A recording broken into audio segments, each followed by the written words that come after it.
దక్షిణామూర్తి ఉండాలి శివాలయంలో. శివాగమంలో దక్షిణాన్ని చూస్తూ దక్షిణామూర్తి ఉండకుండా శివాలయం కట్టకూడదు. ప్రదక్షిణం చేసేటప్పుడే దక్షిణామూర్తి కనపడాలి. దక్షిణామూర్తి దక్షిణాన్ని ఎందుకు చూస్తాడంటే ఆయన మృత్యుంజయుడు. ఆయన ఉత్తరాన్ని కూర్చుని దక్షిణాన్ని చూస్తాడు.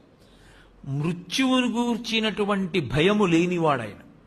ఆయన పాదములు పట్టుకుంటే మృత్యుభీతి పోతుంది, భయం పోతుంది. అందుకే దక్షిణామూర్తి స్వరూపం అసలు సమస్త ఐశ్వర్యము దగ్గర నుండి, చదువుల దగ్గర నుండి, మోక్షము వరకు దక్షిణామూర్తి ఇవ్వలేనటువంటిది లోకమునందు లేనే లేదు.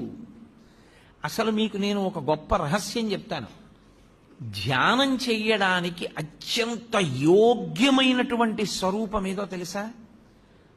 చాలా గొప్ప స్వరూపం దక్షిణామూర్తి స్వరూపం.